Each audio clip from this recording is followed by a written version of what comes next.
ईश्वर ने हमारे भाग्य में जो लिखा है उसे हमसे कोई नहीं छीन सकता। लेकिन अगर हमें अपने ईश्वर पर सच्चा भरोसा है तो हमें वह सब भी मिल सकता है जो हमारे भाग्य में नहीं लिखा होता। अगर आप जीवन में असफल होते हैं तो आपको दोबारा प्रयास करने में कभी भी नहीं घबराना चाहिए, क्योंकि जब आप दोबारा प्रयास करते हैं तो आपकी शुरुआत शून्य से नहीं बल्कि आपके अनुभव से होती है। इंसान का मुश्किल वक्त उसके लिए एक दर्पण की तरह होता है जो हमारी क्षमताओं का दर्शन हमें करवाता है।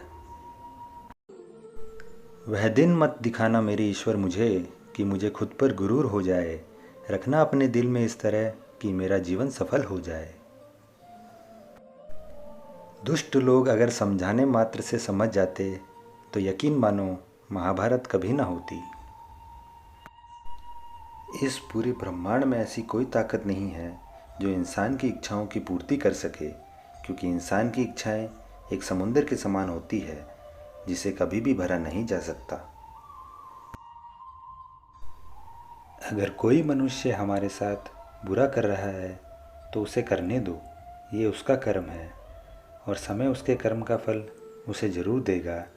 लेकिन हमें कभी भी किसी के साथ बुरा नहीं करना चाहिए, क्योंकि यही हमारा धर्म है। जो दूसरों की तकलीफ़ों को समझते हैं, जिनमें दया है, दिल से अच्छे हैं, उन्हें दोबारा जन्म लेना नहीं पड़ता। जो हुआ वह अच्छा हुआ, जो हो रहा है वह अच्छा हो रहा है, जो होगा वह भी अच्छा ही होगा। तुम भूत का पश्चाताप ना करो, भविष्य की चिंता ना करो, वर्तमान में जियो। इस संसार में मनुष्य किसी भी रूप में बड़ा नहीं होता, बल्कि मनुष्य के पीछे जो ताकत खड़ी होती है वह ज़्यादा बड़ी होती है। जिंदगी में सदैव अवसरों का आनंद लेना चाहिए, लेकिन किसी के भरोसे को तोड़कर नहीं। श्री कृष्ण कहते हैं कि अंतकाल में जो मनुष्य मेरा स्मरण करते हुए देह त्याग करता है वह मेरी शरण में आता है। इसलिए मनुष्य को चाहिए कि अंतकाल में मेरा चिंतन करे। मनुष्य अपने सच्चे हृदय से जो दान दे सकता है वह अपने हाथों से नहीं दे सकता, और मौन रहकर जो हम कह सकते हैं वह हम अपने शब्दों से नहीं कह सकते। जिस व्यक्ति के पास संतुष्टि नहीं है उसे कितना भी मिल जाए वह संतुष्ट ही रहेगा। यदि आप किसी के साथ मित्रता नहीं कर सकते तो उसके साथ शत्रुता भी नहीं करनी चाहिए। श्री कृष्ण जी कहते हैं, जिस व्यक्ति को आपकी कदर नहीं उसके साथ खड़े रहने से अच्छा है आप अकेले रहें। तुम उसके लिए शोक करते हो जो शोक करने के योग्य नहीं है। बुद्धिमान व्यक्ति न जीवित और न ही मृत व्यक्ति के लिए शोक करता है। जब आपके जीवन के चारों ओर हताशा, निराशा हो, जब दुखों ने आपको हर जगह से घेर रखा हो, तब आप सच्चे मन से श्री कृष्ण जी के नाम का दीपक जलाना और अपना सब हाल श्री कृष्ण जी को सुना देना। श्री कृष्ण स्वयं आपके सब दुख हरने आएंगे। मनुष्य का जीवन केवल उसके कर्मों पर चलता है। जैसा कर्म होता है वैसा ही उसका जीवन होता है। क्रोध की अवस्था में भ्रम जन्म लेता है। भ्रम बुद्धि को नष्ट कर देती है।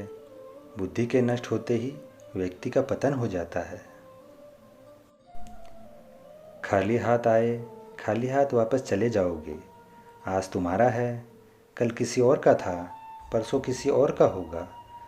तुम जिसे अपना समझकर अब मगन हो रहे हो, बस यही प्रसन्नता तुम्हारे दुखों का कारण है। प्यार और तकदीर कभी किसी के साथ नहीं चलते, क्योंकि जो तकदीर में होता है उनसे कभी प्यार नहीं होता, और जिससे हमें प्यार हो जाता है वह तकदीर में नहीं होता। हर कीमती चीज़ को उठाने के लिए झुकना ही पड़ता है।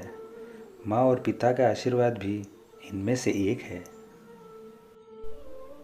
अगर व्यक्ति शिक्षा से पहले संस्कार, व्यापार से पहले व्यवहार और भगवान से पहले माता पिता को पहचान ले तो जिंदगी में कभी कोई कठिनाई नहीं आएगी।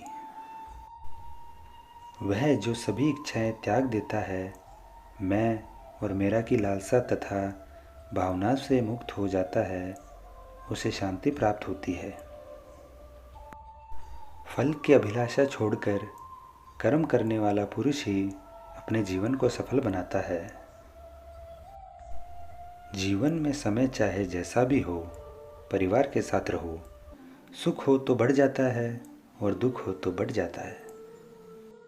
स्वार्थ से रिश्ते बनाने की कितनी भी कोशिश करें, वे कभी नहीं बनते हैं, और प्रेम से बने रिश्तों को कितना भी तोड़ने की कोशिश करें, वे कभी नहीं टूटते। जब आप प्रभु के साथ जुड़ जाओगे तो आपकी परीक्षा आरंभ हो जाएगी। कुछ लोग इसे दुख समझते हैं तो कुछ लोग प्रभु की कृपा। तो दोस्तों, आशा करता हूँ कि आपने इस वीडियो से कुछ सीखा होगा। अच्छा सोचें, अच्छा बोलें। ज़िंदगी एक ही है, इसे खुल के जिए। फिर मिलते हैं अगली वीडियो में। तब तक के लिए राधे राधे।